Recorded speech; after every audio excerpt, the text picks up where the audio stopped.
Hello dear student, I again welcome to you all in the class of SMDT physics students. आज जो अपन topic discuss करेंगे उसका नाम है कार्डिनल पॉइंट्स। और कार्डिनल पॉइंट्स में भी जो अपन डिस्कस करेंगे उस टॉपिक का नाम होगा नोडल पॉइंट्स, अर्थात निर्णित बिंदु। देखिए स्टूडेंट, हमने फोकल पॉइंट पढ़ा, प्रिंसिपल पॉइंट पढ़ा, आज अपन लास्ट पढ़ेंगे इसमें नोडल पॉइंट्स अर्थात निर्णित बिंदु। देखिए स्टूडेंट, एग्जाम में ये टॉपिक पूछा जाता है और मतलब आप देखोगे 5 साल के पेपर उठा के तो हर 1-2 साल बाद में ये रिपीट भी होता है। ठीक है, डिपेंड करता है 1.5 नंबर में या 3 नंबर में कितने में होता है, बट रिपीट श्योर होता है। ठीक है, सो स्टूडेंट्स, अपन बात करें नोडल पॉइंट्स की तो सबसे पहले इसकी डेफिनेशन क्या होती है कि मुख्य अक्ष पर स्थित उन संयुग्मी बिंदुओं का समूह है जिनके लिए कोणीय आवर्धन का मान क्या रहता हो, कोणीय आवर्धन का मान एकांक तथा धनात्मक रहता हो। दैट मीन्स जैसे हमने प्रिंसिपल पॉइंट को पढ़ा तो उसमें कौन सा आवर्धन था, पार्श्व आवर्धन, उसका मान एकांक तथा धनात्मक था। इसमें स्टूडेंट कोणीय आवर्धन का मान क्या रहेगा, एकांक तथा धनात्मक। That means angular magnification, angular magnification ये कितना रहेगा डियर स्टूडेंट, +1। क्या रहेगा, +1। ठीक है, अब स्टूडेंट्स एंगुलर मैग्निफिकेशन क्या होता है? एंगुलर मैग्निफिकेशन होता है स्टूडेंट जिसको अपन सिंपल an से डिनोट कर दे, है ना। इसकी वैल्यू होती है स्टूडेंट tan θ2 अपॉन tan θ1। ठीक है, अब इसकी वैल्यू +1 का क्या मतलब है स्टूडेंट, इसकी वैल्यू +1 का मतलब है जितना tan θ बन रहा है उतना ही tan θ1 बनेगा, पहली बात। दूसरी, दोनों ही क्या बनेंगे, एक ही डायरेक्शन में बनेंगे। ठीक है, तो एट दिस कंडीशन क्या होगा, जो पॉइंट्स जो मेन एक्सिस पे जो एग्जिस्ट करेंगे वो क्या कहलाएंगे, n1 n2। स्टूडेंट्स देखिए, यहाँ पे 2 n1 n2 पॉइंट बन रहे हैं, मतलब यहाँ पे जो निडल पॉइंट बन रहे हैं वो 2 बन रहे हैं। ये पहला निर्णित बिंदु है और ये दूसरा वाला, क्योंकि सब में 2 ही बिंदु होते हैं। जैसे प्रथम तथा द्वितीय फोकस बिंदु, प्रथम तथा द्वितीय मुख्य बिंदु, ऐसे ही प्रथम तथा द्वितीय निर्णित बिंदु। ठीक है स्टूडेंट्स, अब स्टूडेंट इन पे जो एंगल फॉर्मेशन होगा वो कहाँ पे हो रहा है, यहाँ पे। दैट मीन्स ये दोनों एंगल क्या है, बराबर है। इसका मतलब इम्प्लाइज θ1 किसके बराबर है, θ2 के। तो ये क्या है, कंडीशन है किसकी, नोडल पॉइंट्स होने की, किसकी, नोडल पॉइंट होने की। ठीक है स्टूडेंट, अब स्टूडेंट ये सिंपल सी बात है कि ये समांतर आ रही है तो फोकस बिंदु से गुजर गई, ये ध्रुव की तरफ आ रही है तो ये ध्रुव से ही गुजर गई। ठीक है, सो स्टूडेंट्स यहाँ पे जो एंगल का फॉर्मेशन हो रहा है वो इक्वल हो रहा है। ठीक है, अब स्टूडेंट मेन टॉपिक पे चलते हैं हमारे, जिसका नाम है प्रॉपर्टीज ऑफ नोडल पॉइंट्स। बहुत इंपॉर्टेंट है, समझने लायक है, properties of nodal points, nodal points. So students, इस टॉपिक को स्टार्ट करने से पहले बस इतना सा बताऊंगा कि मैथ के लिए तैयार हो जाइए, बहुत शानदार मैथ आने वाली है। ठीक है, मतलब सिंपल और टॉपिक के हिसाब से। ठीक है स्टूडेंट, तो सबसे पहले स्टूडेंट हम 2 त्रिभुज उठाते हैं। ठीक है, जो कौन से होंगे, समकोण त्रिभुज होंगे। ठीक है, इन दोनों के नाम यदि अपन देखें तो यहाँ पे स्टूडेंट मैं बोल देता हूँ M1 और यहाँ पे बोल देते हैं अपन M2। ठीक है स्टूडेंट, सो अब अपन क्या करेंगे, सबसे पहले 2 रेक्टेंगल त्रिभुज उठाएंगे जिसमें पहला होगा students M1 P1 N1 and second one कौन सा होगा, आप देखो स्टूडेंट M2 P2 N2। साथ साथ आप नोट्स भी बना सकते हो। ठीक है, साथ साथ में आप नोट्स भी बनाते रहिए कि ये आपका टॉपिक है, आपके एग्जाम में श्योर आना है स्टूडेंट। यही टॉपिक आएंगे जो मैं बोर्ड पे डिस्कस करूंगा, कोई अलग से कुछ नहीं आने वाला। ठीक है, सो थोड़ी सी आपको मेहनत लगेगी, साथ साथ आप पेन कॉपी रखिए और समझते हुए क्या कर लीजिए, इसको राइट डाउन कर लीजिए, आपको वापस दिक्कत नहीं होगी। ठीक है स्टूडेंट, सो स्टूडेंट्स अपन इन दोनों त्रिभुज में बात करें तो सबसे पहले अपन बात करते हैं स्टूडेंट एंगल की। तो ये दोनों एंगल क्या है, बराबर है। That means angle M1 N1 P1 किसके बराबर होगा student, angle M2 N2 P2 के बराबर, पहली बात। दूसरी बात, ये साइड बराबर है स्टूडेंट कौन सी, M1 P1 बराबर M2 P2। M1 P1 बराबर हो जाएगा स्टूडेंट किसके, M2 P2 के। सो डियर स्टूडेंट, भुजा कोण भुजा नियम से अपन यह कह सकते हैं कि त्रिभुज M1 P1 N1 ये सर्वांग सम है किसके स्टूडेंट, M2 P2 N2 के, M2 P2 N2 के। सो स्टूडेंट, अब ये दोनों सर्वांग सम है तो अपन इनकी कोई भी 2 भुजाओं को क्या कर सकते हैं, इक्वल कर सकते हैं। दैट मीन्स P1 N1 बराबर हो जाएगा P2 N2, P1 N1 बराबर आ जाएगा स्टूडेंट किसके, P2 N2 के। पहली बात ये तो होगी इसकी फर्स्ट प्रॉपर्टी। कौन सी होगी, फर्स्ट प्रॉपर्टी। सेकंड प्रॉपर्टी के लिए स्टूडेंट अपन ये जो इक्वेशन है ना, इसको अपन बोल देते हैं, मान लीजिए कि सुंदर सी इक्वेशन, जैसे मान लीजिए आपका नाम संजय है, ऐस बोल देते हैं, ठीक है। अब इस इक्वेशन में अपन कुछ जोड़ते हैं स्टूडेंट, क्या करेंगे, इस इक्वेशन में अपन कुछ ऐड करेंगे, ठीक है। तो देखिए student, P1 N2, P1 N2 ये वाला, P1 N1 बराबर P2 N2 है ना। P1 यहाँ पे N1 होगा स्टूडेंट, यहाँ पे क्या होगा, N1, ठीक है। तो P1 N1 में जोड़ देते हैं स्टूडेंट N1 P2, क्या जोड़ेंगे, N1 P2, क्या जोड़ेंगे, N1 P2। सो स्टूडेंट्स ये N1 P2 किस में जुड़ेगा, P2 N2 में भी जुड़ेगा। तो P2 N2 प्लस क्या हो जाएगा, N1 P2, ठीक है स्टूडेंट।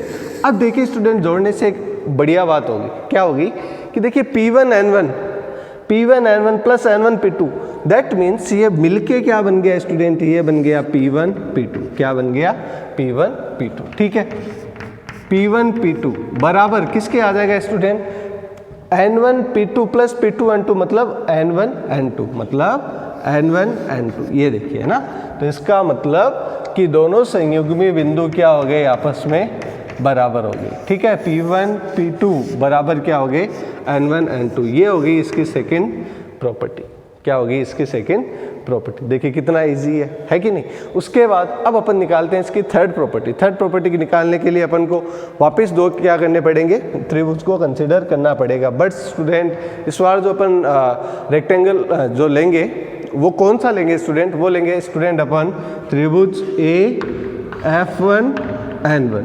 अपन जो अब त्रिभुज लेंगे स्टूडेंट वो लेंगे त्रिभुज AF1 N1 ट्राइंगल, और दूसरा ट्राइंगल कौन सा लेंगे, S2 P2 F2। दूसरा कौन सा लेंगे, S2 P2 F2। I hope आपको ये दिखाई दे गई होगी।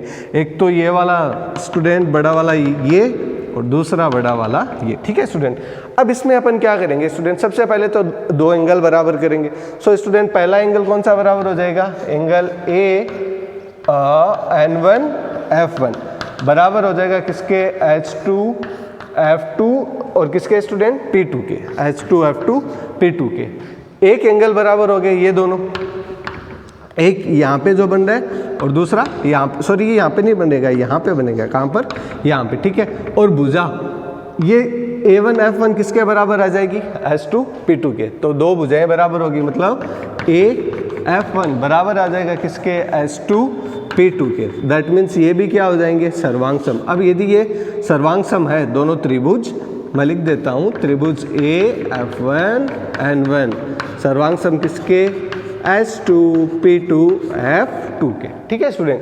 अब ये यदि सर्वांग सम है तो अपन बोल सकते हैं कि F1 N1 बराबर हो जाएगा, नहीं भाई जी चाहे नहीं मैंने छोड़ दिया, F1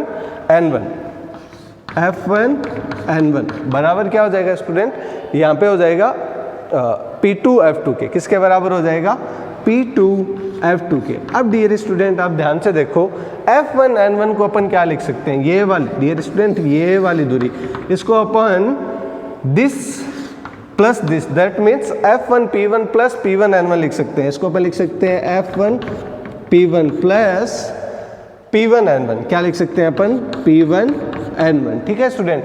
और बराबर कितना आ जाएगा, P2 F2, क्या आ जाएगा, P2 F2। So dear students यहाँ से P1 N1 कितना आ जाएगा, P1 N1 बराबर आ जाएगा P2 F2 minus F1 P1, ठीक है स्टूडेंट।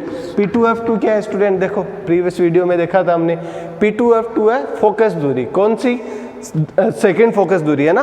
तो यहाँ पे कितना बन जाएगा, F2, ठीक है, माइनस ये यहाँ पे आया स्टूडेंट P1 F1, फोकस दूरी तो है पर स्टूडेंट आप ध्यान से देखो ये पॉजिटिव होगी या नेगेटिव, ध्यान से देखो पॉजिटिव होगी या नेगेटिव, प्रकाश के विपरीत दिशा में ले रहे हो तो क्या होगी, नेगेटिव। दैट मीन्स यहाँ पे F2 माइनस कितना आ जाएगा, F1, that means imply F1 plus कितना आ जाएगा, F2। तो ये जो प्रॉपर्टी बन जाएगी ये आपकी स्टूडेंट बन जाएगी कौन सी प्रॉपर्टी, थर्ड। कौन सी प्रॉपर्टी, थर्ड प्रॉपर्टी, ठीक है स्टूडेंट। अब स्टूडेंट अपन क्या करेंगे, अब स्टूडेंट्स अपन एक कंडीशन अप्लाई करेंगे कि यदि दोनों तरफ सेम मीडियम हो, मतलब इस तरफ और इस तरफ दोनों तरफ सेम मीडियम हो, तो F1 बराबर क्या हो जाता है F2। That means imply if μ1 equals to μ2 then F1 equals to F2। यदि F1 इक्वल्स टू F2 आप यहाँ पे रखोगे डियर स्टूडेंट, तो ये दोनों एक दूसरे को क्या कर देंगे, cancel out. That means P1 N1 बराबर P2 N2 बराबर कितना आ जाएगा डियर स्टूडेंट, 0। इसका मतलब यदि दोनों तरफ समान माध्यम है तो निर्णीत बिंदु किस पे आ जाते हैं, उठ करके मतलब जो मुख्य बिंदुओं पे। दैट मीन्स अलग अलग निर्णीत बिंदुओं का कोई अस्तित्व नहीं रह जाता। कौन सी कंडीशन में, जब दोनों तरफ समान अपवर्तनांक का क्या बना हो, माध्यम बना हो। स्टूडेंट एक बार अपन थोड़ा सा इसको जल्दी जल्दी रिकॉल कर लेते हैं, इंपॉर्टेंट है स्टूडेंट, पूछा जाता है, ठीक है। सो सबसे पहले डेफिनेशन में क्या लिखोगे कि मुख्य अक्ष पर स्थित उन संयुग्मी बिंदुओं का समूह है जिनके लिए कोणीय आवर्धन कितना हो, एकांक और धनात्मक हो, ठीक है dear student. That means θ1 equals to θ2। Diagram आपको पता है, ठीक है, प्रीवियस वीडियो में हमने भी डिस्कस किया था। अब प्रॉपर्टीज के लिए अपन क्या करेंगे, सबसे पहले अपन ये दो त्रिभुज लेंगे, ठीक है, इन दोनों को सर्वांग सम सिद्ध करेंगे, जिससे अपन को क्या मिलेगा स्टूडेंट, जिससे अपन को मिलेगा P1 N1 बराबर P2 N2, ठीक है स्टूडेंट, P1 N1 बराबर P2 F2। इसके बाद स्टूडेंट्स अपन क्या करेंगे, इसी में P1 N1 में जोड़ेंगे N1 P2, क्या जोड़ेंगे N1 P2, ठीक है। तो N1 P2 जोड़ेंगे तो हमारे पास ये वाली टर्म किस में कन्वर्ट हो जाएगी, P1 P2 बराबर N1 N2। समझ पा रहे हो, दोनों में जोड़ के देख लो, साफ लिखा हुआ आपको समझ भी आ जाएगा, ठीक है डियर स्टूडेंट। नेक्स्ट अपन क्या करेंगे, दो बड़े क्या लेंगे, रेक्टेंगल लेंगे, ठीक है, जिनमें एक तो ये वाला होगा और दूसरा ये वाला, इन दोनों को सर्वांग सम सिद्ध करेंगे तो F1 N1 बराबर आ जाएगा P2 F2 के। तो F1 N1 को अपन इन दो टुकड़ों में तोड़ेंगे, ठीक है डियर स्टूडेंट। तो दो टुकड़े कौन कौन से हो गए, F1 P1 plus P1 N1। अब स्टूडेंट आप जानते हो F1 P1 प्रथम फोकस दूरी के क्या होता है, बराबर होता है। और फोकस दूरी किससे नापी जाएगी, ध्रुव से। ध्रुव किस दिशा में होगा, आपतन प्रकाश के विपरीत दिशा में, तो F1 क्या आ जाएगा, नेगेटिव, और F2 क्या आ जाएगा, पॉजिटिव, ठीक है स्टूडेंट। तो जब अपन F1 P1 को इस तरफ लेके जाएंगे तो P1 N1 की वैल्यू क्या बचेगी, कुछ इसमें से कम हो गया ना, मतलब इस तरफ आगे क्या हो जाएगा, नेगेटिव, ठीक है। तो P2 F2 तो क्या हो जाएगा, F2 माइनस F1 P1 क्या हो जाएगा, वापस सोचिए, माइनस F1, तो माइनस और माइनस क्या हो जाएगा, प्लस, ठीक है। तो ये कौन सी प्रॉपर्टी बनेगी, थर्ड। फोर्थ प्रॉपर्टी कैसे निकालेंगे, यदि दोनों तरफ समान अपवर्तनांक का माध्यम है डियर स्टूडेंट, तो होता क्या है, समान अपवर्तनांक का माध्यम हो तो F1 बराबर F2। दैट मीन्स दोनों एक दूसरे को कैंसिल आउट कर देंगे। At that condition P1 N1 बराबर 0, मतलब ये दूरी 0, तो ये दोनों एक ही पॉइंट पे आ जाएंगे, ठीक है। दैट मीन्स जो निर्णीत बिंदु है उनका कोई एग्जिस्टेंस नहीं रह जाएगा। सो आई होप स्टूडेंट अब आपको ये टॉपिक क्लियर हो गया होगा।